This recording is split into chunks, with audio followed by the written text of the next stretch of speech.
saya akan menjelaskan berkaitan dengan kontrak perkuliahan pendidikan seumur hidup. Nah, mata kuliah ini diambil oleh Dr.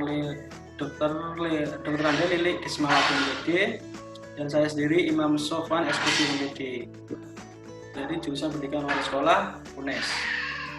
Nah, berkaitan dengan mata kuliah pendidikan seumur hidup ini berkaitan dengan capaian pembelajaran lulusan atau setelah kalian mempelajari pendidikan seumur hidup ini,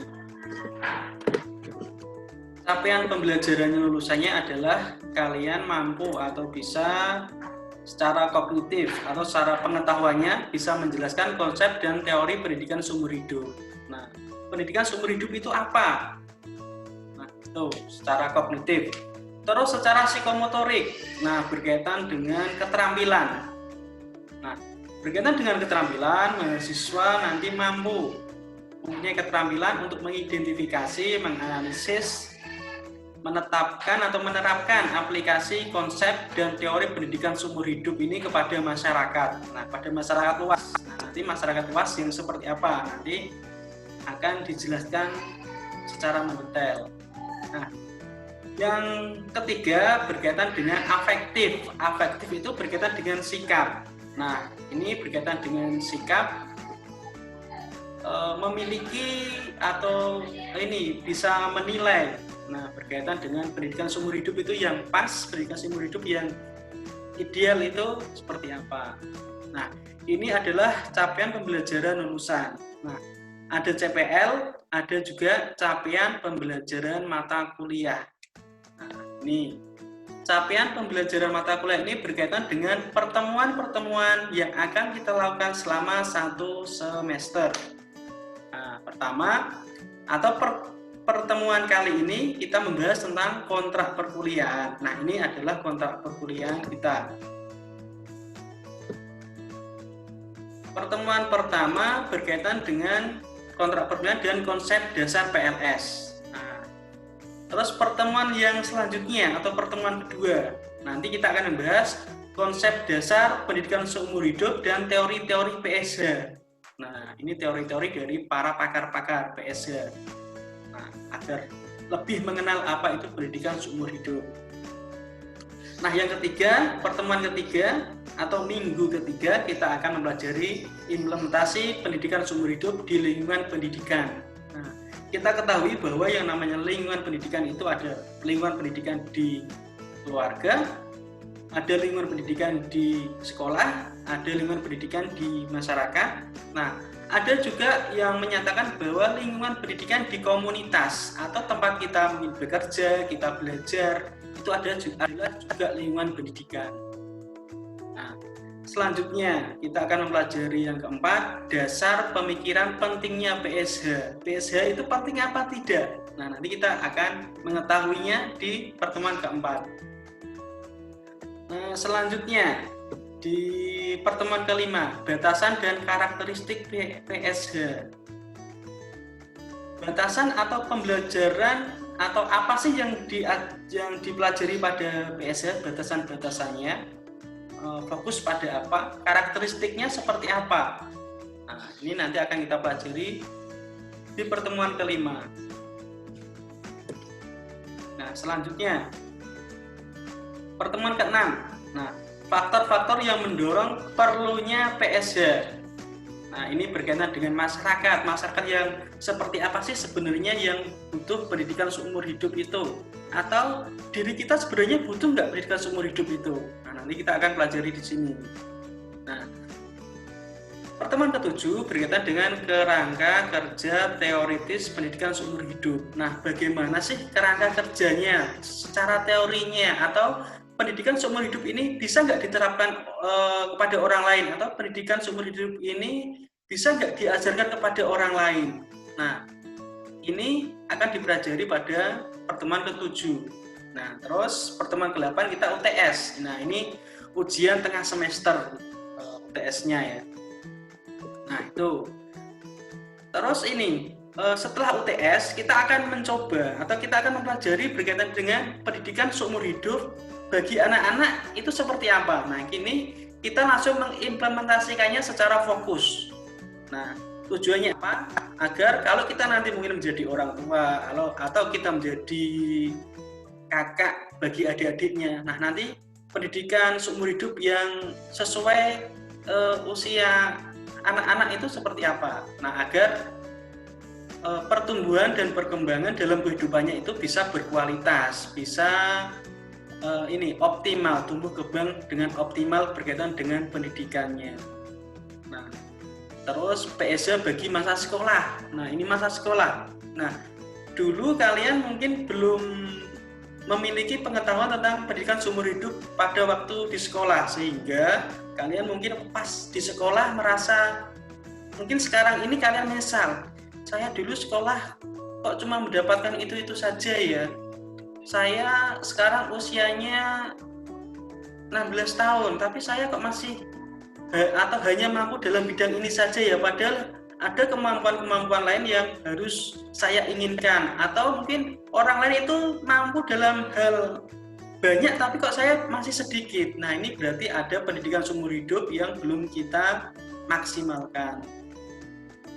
Terus ke-11, nah ini ada PSH bagi remaja, bagi orang dewasa, terus PSH bagi buruh dan pekerja. Nah, menjadi buruh dan pekerja itu sebenarnya butuh PSH agar dalam kehidupannya itu bisa berkualitas. Terus PSH juga bagi pemimpin dalam masyarakat. Nah, ini ternyata ada, dan kita kalau bisa mempelajari ini, kemungkinan kalau kita nanti mungkin menjadi seorang pemimpin dalam masyarakat, nah itu akan lebih optimal lagi memimpinnya, lebih berwibawa dan lain sebagainya. Nah, ini ada pendidikan seumur bagi profesional.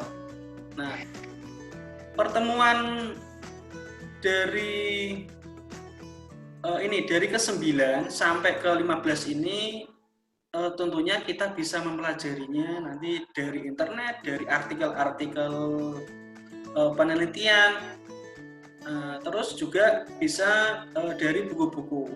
Nah, intinya ini yang akan kita pelajari selama 1 semester berkaitan dengan materi-materi pendidikan seumur hidup.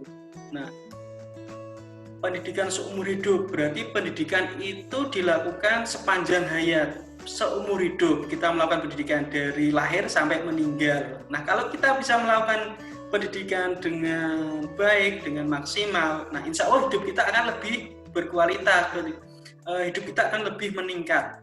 Nah, itulah sebenarnya atau tujuan kita mempelajari pendidikan seumur hidup, agar kita melakukan sesuatu itu akan lebih maksimal, lebih optimal. Kalau kita menjadi seorang mahasiswa, akan menjadi mahasiswa yang maksimal. Kalau kita nanti bekerja, akan bekerja yang maksimal. Kalau kita menjadi orang tua juga maksimal, dan lain sebagainya. Nah, ini berkaitan dengan materi yang akan kita pelajari. Nah, selanjutnya berkaitan dengan metode perkuliahan. Nah, ini metode perkuliahan menggunakan Elena dan Zoom. Nah, berkaitan dengan menggunakan Elena, nanti ada materi-materi. Nah, ini materinya kalau dari saya atau juga nanti ada materi dari kelompok. Nah, nanti akan dibagi sesuai kelompoknya ya. Pertemuan itu atau bab-babnya atau chapternya tadi akan dibuat berapa kelompok. Nah, nanti akan kita diskusikan lagi. Nah, ini materi kalau dari saya akan saya selalu share atau saya publish di YouTube saya, Piknik Akademik. Nah, terus kita mendiskusikannya melalui seperti ini Zoom, dan ada tugas. Nah, yang perlu diketahui bahwa yang namanya perkuliahan daring itu prosedurnya harus ada 3 yang harus dilakukan. Ada materi, ada proses diskusi, dan ada tugas. Nah, untuk itu mau tidak mau mahasiswa harus melakukan perkuliahan dengan 3 prosedur ini. Nah, selanjutnya ada analisis masalah dan penguatan. Nanti kita mendiskusikan masalah-masalah yang kita punya masalah apa, kita diskusikan di Zoom ini. Nah, ini saya menginginkan setiap perkuliahan itu nggak usah lama-lama, sekitar 30-45 menit, tapi intinya kena. Nah, untuk itu kalian sebelum kuliah, kalau bisa malamnya harus belajar dulu, agar waktu kalian kuliah nanti tidak menjadi mahasiswa yang pasif, hanya diam saja gitu. Tapi kalian menjadi mahasiswa yang aktif, menjadi vokal, banyak ngomongnya. Karena kalau kalian waktu mahasiswa hanya diam-diam saja, tiba-tiba kalian nanti lulus, kalian akan bingung mau melakukan apa. Nah, untuk itu kalian selama menjadi mahasiswa, kalau bisa kalian itu